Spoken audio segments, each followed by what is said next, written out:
boa noite. No programa desta sexta-feira, vamos entrevistar Kelps Lima, pré-candidato a deputado federal pelo União Brasil. E ainda, ponto facultativo foi decretado para segunda na Prefeitura de Mossoró e também no governo do estado. O programa Cenário Político já está no ar.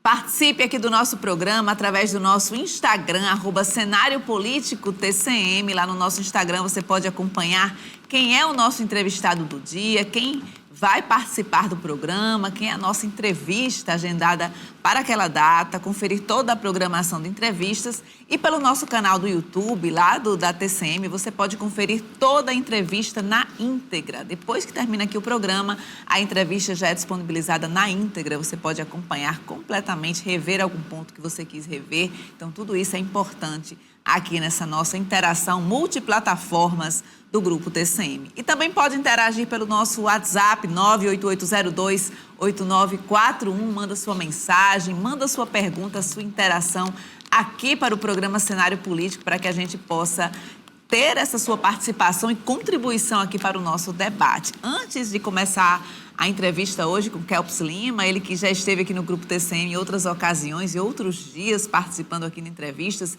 está na região oeste também cumprindo essa agenda.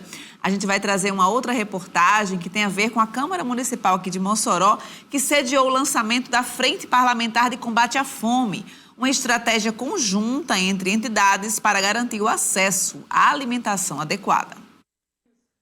A ideia surge como um espaço de diálogo entre o poder público e entidades da sociedade civil para construir estratégias de combate à insegurança alimentar. O lançamento aconteceu no plenário da Câmara Municipal na manhã desta sexta-feira.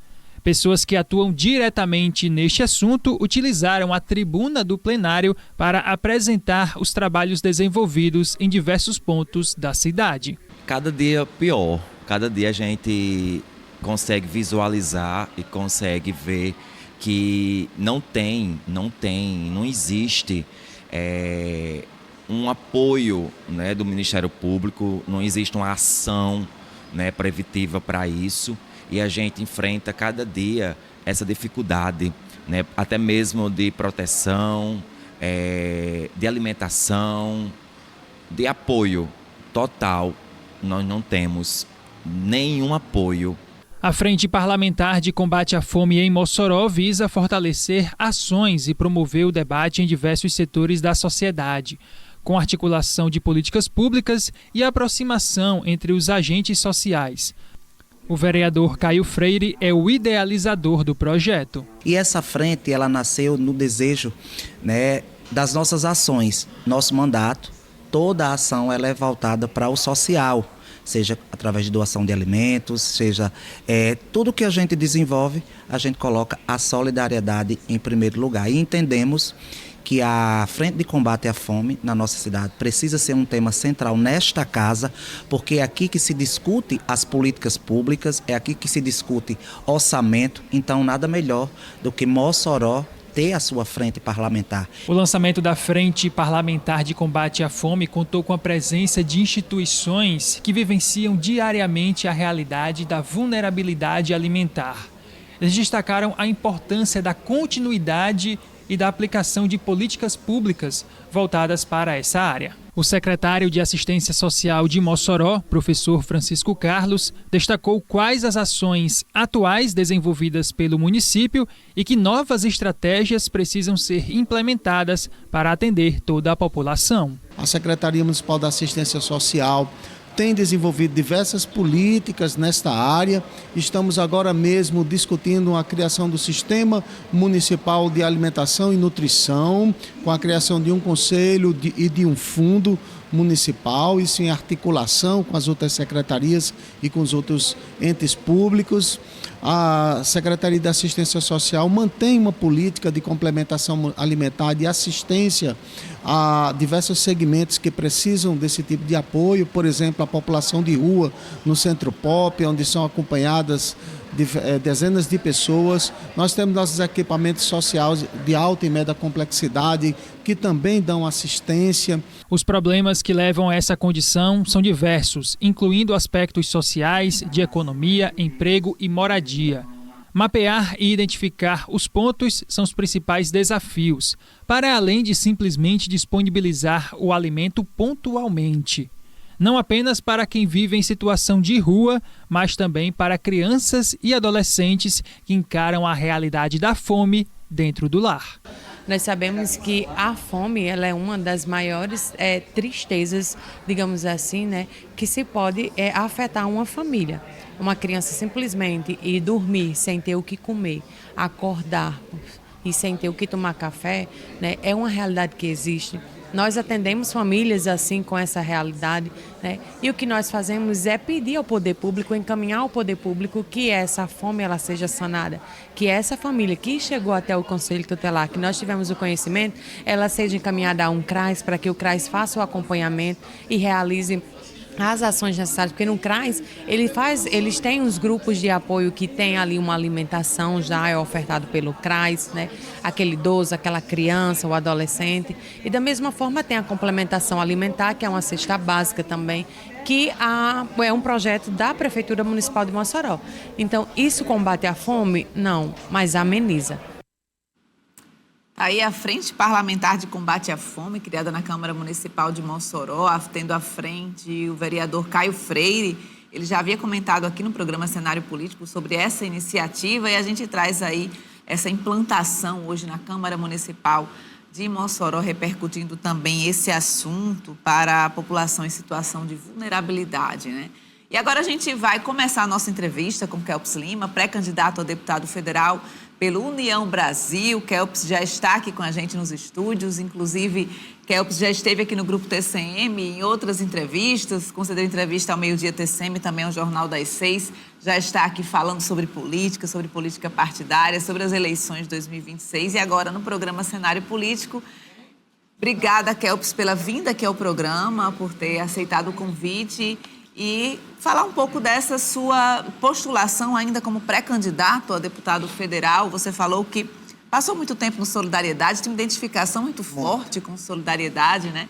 E aí o porquê da escolha pela federação, pela União Brasil, a deputado federal? Boa noite. Uma boa noite a todos os telespectadores do cenário político. A minha saída do Solidariedade se deu porque a legislação brasileira está inviabilizando os partidos pequenos. E aí você não consegue mais montar chapa. Na eleição passada mesmo, o Solidariedade foi um dos partidos mais votados do Estado. A gente teve mais de 9% dos votos do Rio Grande do Norte. Eu tive mais votos do que a metade dos que foram eleitos e não consegui a eleição por causa disso. Então a gente optou para ir para uma legenda, uma das 3 legendas que viabilizaram chapa.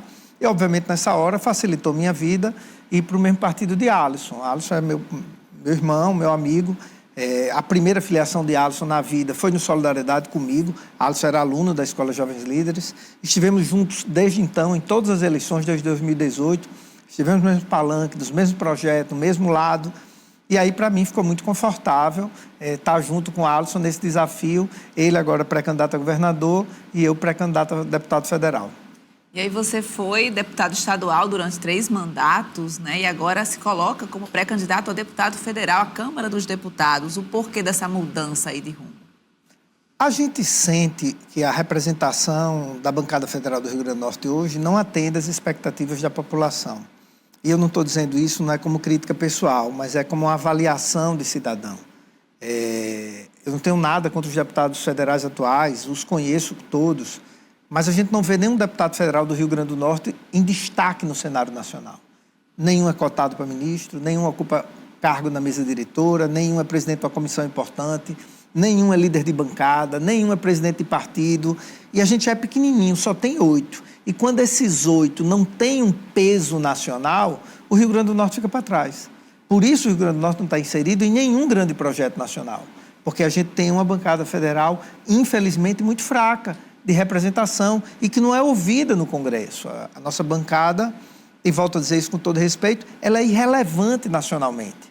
Então, nós precisamos ter uma representação federal como o Rio Grande do Norte já teve. Você podia até discordar, e eu discordava, de uma série de posições políticas dos nossos deputados federais em Brasília, mas a gente teve presidente de Congresso, líder de partido, presidente de comissões importantes, e quando o Estado tem isso, ele ganha peso. A Paraíba tem o presidente da Câmara, Alagoas teve o presidente da Câmara anteriormente, o Ceará tem deputados importantes, eu estou falando só de estados semelhantes ao Rio Grande do Norte. E os nossos deputados, infelizmente, não têm essa relevância, têm uma atuação muito fraca em Brasília, e isso pesa fortemente na hora de trazer recursos para o Rio Grande do Norte. É só ver o quanto a bancada federal colocou de recursos para Mossoró. Se você for pesquisar as emendas que a atual bancada colocou, as emendas foram nanicas. Você teve município do Rio Grande do Norte com 15 mil habitantes que recebeu de deputados federais 4 vezes mais recursos que foi enviado para Mossoró. Então, você vê um tratamento das emendas parlamentares muito mais eleitoral, político-eleitoral, do que estruturante para o nosso Estado. Não existe projeto de desenvolvimento para o Rio Grande do Norte que não passe por Mossoró, pela Grande Natal, por Açu, por Caicó, as grandes cidades do Estado. E Mossoró é a segunda maior cidade. Então, o que Mossoró e a gestão de Alisson recebeu de recursos federais foi um traço. E esse é um dos motivos de eu estar nessa parceria com Alisson para ir para a Câmara Federal. Olha, o governo do Rio Grande do Norte abriu uma consulta pública para a elaboração do projeto de concessão do terminal rodoviário aqui de Mossoró. A rodoviária de Mossoró tem enfrentado problemas estruturais nos últimos anos. Para quem frequenta o local, há necessidade de melhorias no espaço. Não, a estrutura é mais ou menos, né? O que eu achei uma fraqueza é uma rodoviária dessa com banheiro não ter uma água para a pessoa usar, né? O que o senhor acha que poderia ser melhorado aqui no local, seu Walter? Precisava de uma reforma melhor, né? Porque está meio desorganizado, né? O objetivo é abrir espaço para uma maior participação popular, tendo como base os estudos técnicos selecionados no âmbito do procedimento de manifestação de interesse, o PMI, apresentado por uma empresa contratada pelo governo do estado. A PMI, a gente diz, olha, para a rodoviária de Mossoró, a gente quer que faça um estudo, tá certo? Quer que faça um estudo abrangendo vários itens, 5 itens particularmente. A questão ambiental. Segundo, a demanda. Faça um estudo para mostrar qual seria a demanda da rodoviária de Mossoró, visando turismo, o próprio trânsito das pessoas que moram em Mossoró, que se deslocam para Mossoró, ou que entram, que saem de Mossoró. Então, teria essa demanda. A engenharia, o que é que a gente poderia fazer de engenharia no prédio para tornar o prédio mais atrativo, mais bonito, né? Mais adequado à própria cidade e à grandeza de Mossoró. A questão jurídica, né? Para ter a segurança jurídica. E a mais importante, que é a econômico-financeira. Se houvesse investimento aí na rodoviária, o que é que a gente pode render, seja para o Estado, seja para a iniciativa privada que vai participar dessa concessão. A consulta pública é considerada primordial, visto que permite que as pessoas tenham acesso ao projeto na íntegra e possam fazer sugestões importantes, que no futuro próximo pode até ser incluídas no projeto original que venha a ser feito. De acordo com o secretário adjunto de Planejamento, Orçamento e Gestão, Dionísio Gomes, a intenção é que até o 2º semestre o projeto já esteja elaborado. A vencedora da licitação deve ficar como concessionária do local por até 35 anos. O Tribunal de Contas vai avaliar, vai analisar se a gente fez efetivamente como deveria, como está na legislação. Com a aprovação do Tribunal de Contas, aí a gente vai abrir a licitação. Quem vai gerenciar o terminal rodoviário é a empresa que ganhar a licitação. Até então, agora são trabalhos técnicos, né? Trabalhos técnicos. A empresa que ganhar a licitação, ela já vai ter todos os estudos prontos, né? Os 5 que eu falei para você. Aí ela vai ressarcir a empresa que fez os estudos do gasto que ela teve para fazer esses estudos. Quem ganhar a licitação. E aí, ganhando a licitação, eles vão assumir a gestão do terminal rodoviário de acordo com o que está, a princípio, nos estudos, né? Porque aí é que vai definir a licitação, e durante algum tempo eles vão aí gerar receita, o Estado vai receber uma parte, porque nós temos uma outorga variável de 3% do que eles geraram de recursos, vai para o Estado. Até o final do mês de abril, cidadãos, entidades e demais interessados poderão encaminhar sugestões, apontamentos e manifestações técnicas acerca do projeto. Tá aí, consulta pública sobre a concessão da rodoviária aqui de Mossoró, o terminal rodoviário, é esse problema que o terminal rodoviário enfrenta com situações que envolvem a infraestrutura do prédio, e há muito tempo que se questiona. Na verdade, essa consulta pública, inclusive, eu achava que já seria um processo mais avançado em relação a essa concessão iniciativa privada, né? Que o governo chama de concessão, eu chamo de privatização. Quando você transfere para a iniciativa privada por um período X, você faz ali um processo de privatização por um período provisório, de modo que isso deve acontecer. Vamos aguardar qual vai ser o resultado dessa consulta pública aí do governo do Estado. Agora a gente volta à nossa conversa com Kelps Lima, pré-candidato a deputado federal pelo União Brasil. Kelps, o senhor falava sobre a bancada federal, de como é inexpressiva hoje a bancada federal em termos de, inclusive, de destinação de emendas para Mossoró, que Mossoró tem recebido muito pouco, né? E muito se fala que Mossoró perdeu muito espaço de representatividade, né? O último deputado federal foi Beto Rosado, deputado aqui de Mossoró, mas, como o senhor falou aqui, para mim, ninguém ocupou esse espaço. Com a saída de Beto, nenhum outro deputado ocupou esse espaço. Mas a gente falando hoje sobre os que estão na Câmara dos Deputados, inclusive alguns que estão na nominata do senhor, né? Tem três deputados. Três deputados, né? O deputado Robson Faria, o deputado João Maia e o deputado Benes Leocádio. Como é que o senhor avalia? O senhor acredita que eles também estão nessa crítica dessa destinação de emendas? Estão. Não é uma crítica pessoal, mas eu também não posso fugir do diagnóstico que está nos portais da transparência. Não houve uma destinação de recursos para Mossoró com esse volume. Eu acho que essa legislatura, a bancada federal do Rio Grande do Norte, ela deu uma patinada. E aqui não é uma crítica pessoal aos deputados, mas a gente não sente uma ação pelo Rio Grande do Norte. Para mim, fica muito claro que é uma divisão na bancada do Rio Grande do Norte. Uma parte só faz política ideológica e conectado com os projetos nacionais do seu partido e as pautas nacionais, e uma outra parte só com emenda para bases eleitorais. E a gente não sente um projeto para o Rio Grande do Norte. Eu vou dar só um exemplo, Natália. Os deputados federais têm direito a 2 tipos de emenda. Uma das divisões é emendas individuais e emendas coletivas. As legislaturas anteriores, 10 anos atrás, 20 anos atrás, essas emendas coletivas eram de fato para projetos estruturantes para o Rio Grande do Norte. Se sentava com o reitor da UFESA, o reitor da UERN, o governador, seja lá quem fosse, prefeito de Mossoró, prefeito de Natal, Fierne, e se discutiam projetos para estruturar o Rio Grande do Norte. E a emenda era de todos. Agora não. A emenda coletiva é fatiada entre os 11 membros da bancada federal, entre os 8 deputados federais, e cada um bota para as suas bases eleitorais. Então, não se tem um projeto coletivo de Estado, tem um projeto de interesses individuais. O que eu estou dizendo é um fato, comprovado, com números, não é uma leitura. E eu faço essa crítica, inclusive, para que isso mude. Caso eu venha ter êxito, concretize minha candidatura, seja deputado federal, a primeira coisa que eu vou fazer, propor a bancada, as emendas coletivas têm que voltar a ser coletivas, porque isso tem uma consequência. Por exemplo, você não tem um cinturão de salvar vidas no Estado. Como? Vamos pegar e estruturar hospitais que dê um caminho, inclusive com estradas bem asfaltadas, com hospitais bem estruturados, para atender pacientes em urgência e conduzi-los até o centro, a melhor cidade para salvar a vida dele. E isso vai beneficiar todas as cidades no entorno, mas não tem um curral eleitoral específico para beneficiar. Um corredor para salvar vidas, um corredor econômico. Vamos estruturar as vias onde passam as maiores produções do Estado, para diminuir o frete, para aumentar emprego, para aumentar a arrecadação do Estado. Só que projetos desse jeito não beneficiam curral eleitoral. E por isso foi retirado da pauta do Rio Grande do Norte.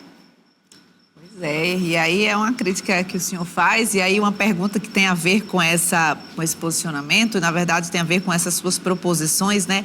Enquanto deputado federal, caso eleito, que pensa sobre esses projetos? Quais são as prioridades hoje do Rio Grande do Norte e o que pensa sobre a corrupção desenfreada na política nacional? É a pergunta aqui que veio direto do Instagram da Francineide.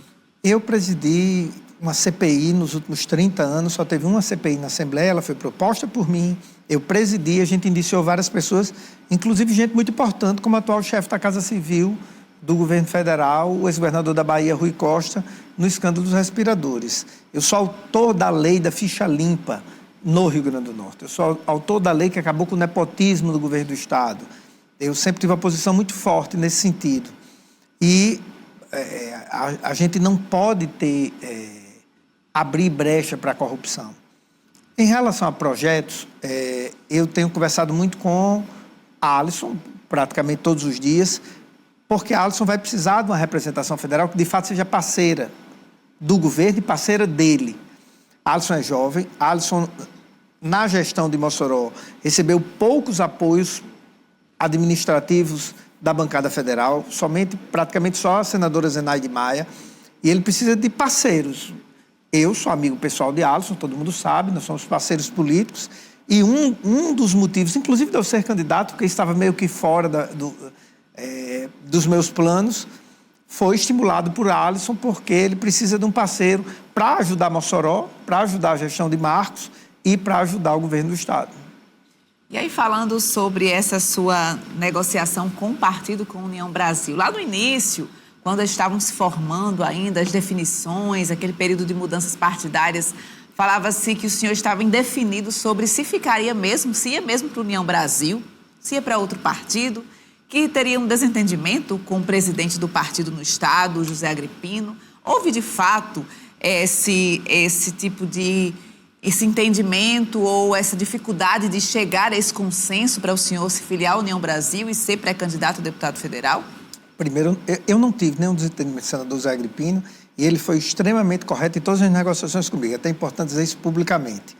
Mas eu tentei, até a última hora, viabilizar o Solidariedade. O partido que eu fundei no Rio Grande do Norte, dirigente nacional, diretor da Fundação 1º de Maio. Então, eu tentei, até o último minuto, viabilizar o Solidariedade. E viabilizando a chapa do Solidariedade, inclusive para apoiar a Alisson também.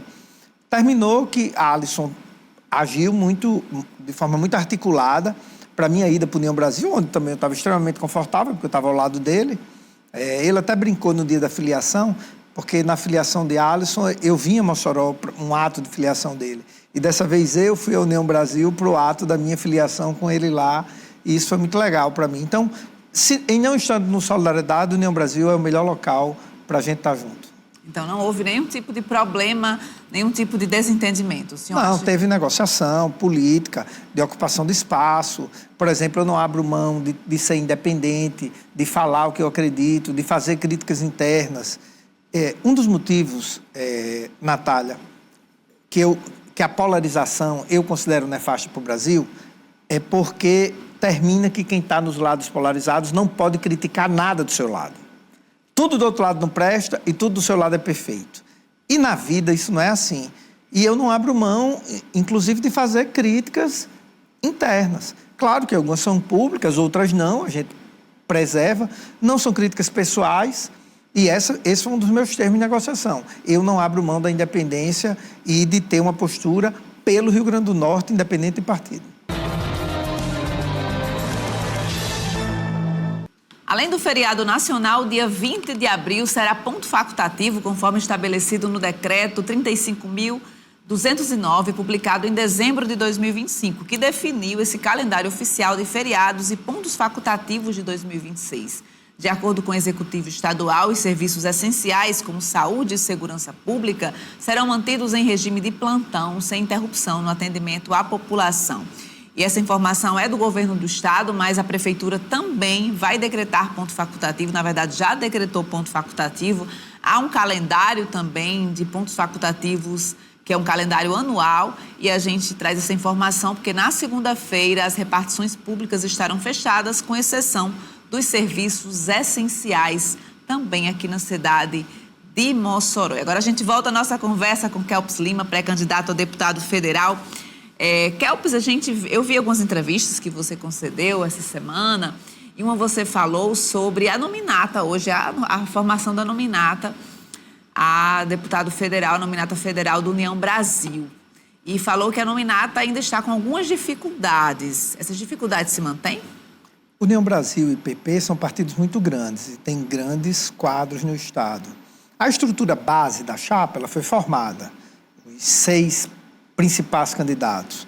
E há uma busca e há negociações de os outros 3 nomes que vão completar e tem até o final de julho para fazer isso. Nessa eleição, eu não vou participar da formação de nominata. As 2 últimas, eu liderava o Solidariedade, então montamos chapa de estadual, federal, candidatura ao Senado, candidatura ao governo. Isso dá um trabalho, Natália, de tirar o juízo. E eu ainda era candidato. Nessa, eu vou disputar a eleição contra adversários muito fortes, muito poderosos. Então, meu foco é Alisson, Zenaide e a nossa candidatura a deputado federal. Eu não quero nem saber de negociação de chapa esse ano. E aí, falando desses atuais hoje que compõem a nominata, inclusive os que são candidatos à reeleição, né? Como eu falei anteriormente, nós temos o João Maia, temos o Robson Faria e o Benes Leocádio, né? Nessas possibilidades e projeções de se fazer nomes a deputado federal pela Federação União Brasil Progressista, vai ficar alguém de fora aí nessas candidaturas à reeleição? Vai. Na minha conta, um deputado federal vai ficar sem mandato, não vai renovar. Eu digo isso com todo respeito. Na eleição passada, eu já tiraria mais votos do que os 3, porque a gente fez uma estratégia de dividir votos para montar o partido. Esse ano, o nosso grupo está todo concentrado numa candidatura só que eu tenho a honra de representar. Não é uma disputa fácil, porque são figuras políticas muito poderosas no Rio Grande do Norte. Mas a gente está habituado a fazer projetos alternativos.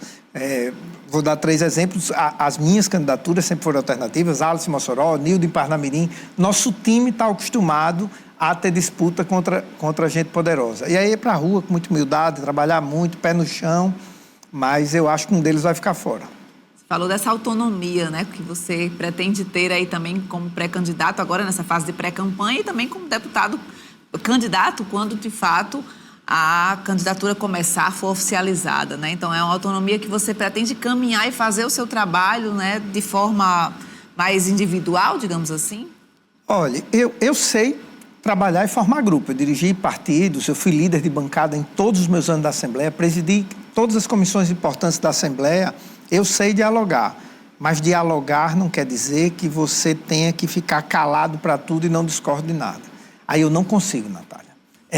Eu não consigo de jeito nenhum ficar só balançando a cabeça e não dar minha opinião e não me posicionar. Para mim não vale a pena estar na política se for para fazer assim. Só vale a pena se for para você ter a capacidade, a autonomia de dizer suas posições, de criticar, de ceder, de dialogar. E aí quem me conhece sabe que eu não consigo fazer de outro jeito. Tem que ter independência para eu defender o que eu acredito.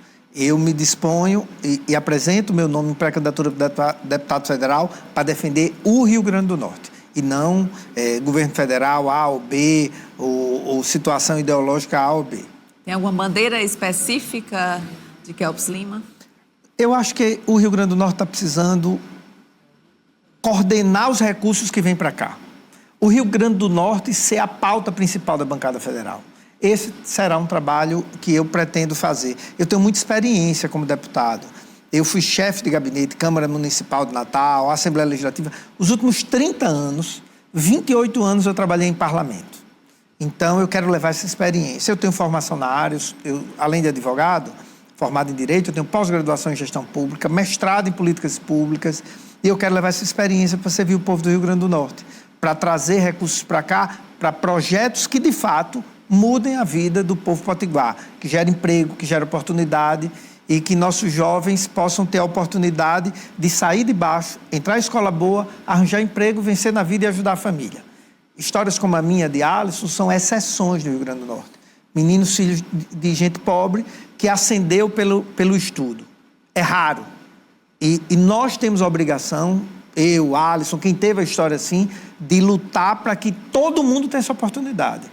Eu tenho um primo que ele mora na Alemanha, ele é médico. Minha tia mora lá há 40 anos. Ela foi para lá como faxineira. e ele é formado em medicina. Ele estudou nas mesmas escolas de filho de rico. Ele teve as mesmas oportunidades de filho de rico. E ele se tornou médico pela sua decisão de estudar e trabalhar. Aqui, ser filho de pobre é quase ser condenado a não ter um futuro bom. Se você perguntar qual a bandeira número 1, a minha é essa. Tá aí. Inclusive, eu acho que essa resposta responde aqui, olha, o Gerson Nóbrega, que fala sobre o projeto com relação à qualificação e geração de empregos, né? Oportunidades também. Foi dito aqui pelo pré-candidato Kelps Lima, lá a participação do Gerson Nóbrega. A gente tem aqui outras participações, o Edivaldo Souza, que ele fala também das obras estruturantes no Rio Grande do Norte, fala da duplicação da BR-304, eu conversava aqui com o Kelps, que ele fala especificamente da destinação de emendas, né? São obras que acontecem, a exemplo da duplicação, do funcionamento do Hospital da Mulher, também de recursos para a UFERSA, mas o senhor fala especificamente de recursos de emenda. Mas, estranhamente, para a Prefeitura de Mossoró não mandaram. E aí, é importante mandar recursos para a UFESA, é muito importante mandar recursos para a Liga com Câncer, isso tudo é muito importante. Mas não dava para mandar para a Prefeitura, para Alisson fazer um trabalho ainda melhor do que ele está fazendo? Para Marcos dar continuidade e fazer um trabalho maior? Fica parecendo que é política, porque a Prefeitura de Mossoró faz uma boa gestão. Boa não, porque quem é reeleito com a quantidade de votos que Alisson teve é muito acima de boa. E aí fica aquela coisinha, eu compro a briga de Alisson. Comprei a vida toda, sei que ele compra as minhas e na Câmara Federal eu vou comprar a briga para proteger o governo de Alisson e proteger a gestão de Mossoró. E falando nessa composição, o senhor que faz parte do grupo e como o senhor falou, é muito próximo ao pré-candidato a governo Alisson Bezerra, nessa composição aí da chapa majoritária, né, temos algumas definições a serem feitas, inclusive do segundo nome ao Senado. Temos a senadora Zenaide como primeiro nome e o segundo nome ao Senado falava-se no ex-prefeito Carlos Eduardo Alves. O que o senhor acha da indicação dele e dessa indefinição até o momento desse segundo nome ao Senado Federal? No ano da eleição do Senado, que se elege 2 senadores, existe um xadrez político. Porque vai ter gente que vai votar num candidato de um partido e de um palanque, vai ter gente que vai votar no segundo voto no outro. Então tem um xadrez. Eu não estou participando dessas articulações. Eu acho Carlos Eduardo um grande nome. Alisson, a gente tem conversado sobre isso. Se a campanha de Alisson crescer em Natal, ele leva no segundo turno, no primeiro turno. Ele já tem o apoio da prefeita de Parnamirim, do prefeito de Macaíba e do prefeito de São Gonçalo. Em Natal, Alisson não é conhecido. Vou contar um episódio que aconteceu no meu prédio essa semana. O funcionário do prédio veio falar comigo e disse, olha, eu não sei se eu vou votar no menino de Mossoró, ele não sabia nem o nome, do menino de chapéu lá de Mossoró, porque eu não conheço ele. Aí eu disse, quando você conhecer, você vai mudar de opinião. Então, Alisson ainda não é conhecido em Natal e está muito bem nas pesquisas lá. Na hora que Alisson for para Natal, com tempo de TV, rodar em Natal, a gente vai levar Alisson em todos os cantos de Natal. Ele, com certeza, deve crescer nas pesquisas de Natal e pode até ganhar no primeiro turno.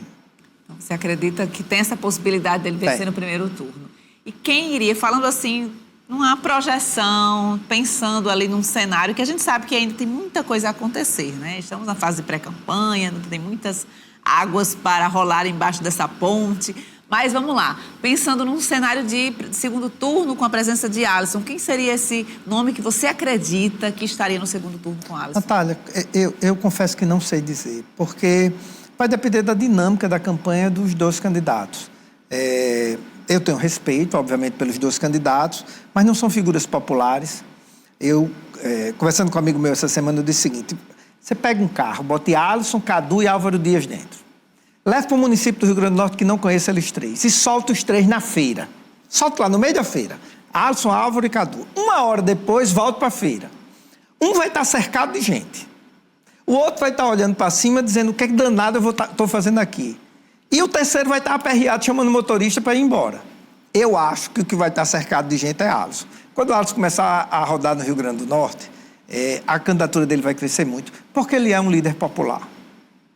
E aí, falando dessas lideranças, né? O senhor falou que Alisson precisa se tornar mais conhecido na cidade de Natal.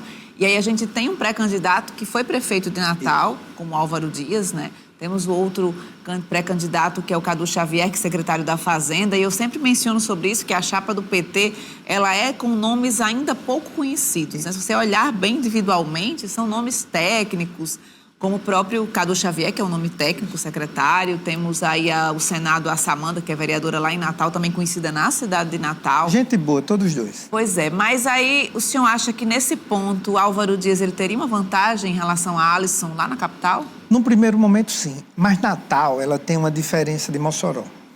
Mossoró e o Seridó são as duas regiões do estado que são mais fortes culturalmente e apegados à sua terra. Mossoró e o Seridó, e eu tenho admiração demais pelos dois, porque são muito da terra. Natal é aberto ao novo. Álvaro não é de Natal. Álvaro nunca... O título de Álvaro nem era de Natal quando Álvaro foi ser vice-prefeito, o título de eleitor. E aí, então, Natal recebe. Rosalba, quando foi candidato ao governo, deu uma surra em todo mundo lá em Natal. Então, Natal é muito aberta. A Alisson não vai ter dificuldade nenhuma de entrar em Natal. Já Álvaro vai ter dificuldade de entrar em Mossoró. Porque Mossoró é mais fechada nesse sentido. E Natal é mais aberta. E eu conheço bem Natal. Então, eu não vejo problema para o crescimento de Alisson em Natal. Em especial porque o povo de Natal também não é tão ligado em política. A campanha só pega fogo no período eleitoral e pela televisão.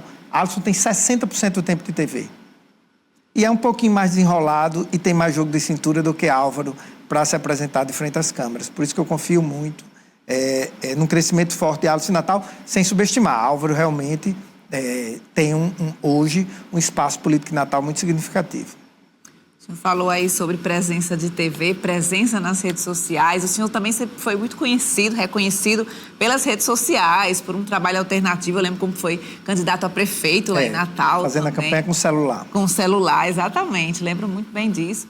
O senhor acha que isso hoje é determinante? Apesar de a gente saber que os candidatos, eles fazem essa estratégia para ampliar o tempo de TV, que o tempo de TV é importante quando começar o período ali de campanha eleitoral, da veiculação da propaganda eleitoral gratuita, mas o senhor acha que as redes sociais hoje elas são predominantes na decisão do eleitor?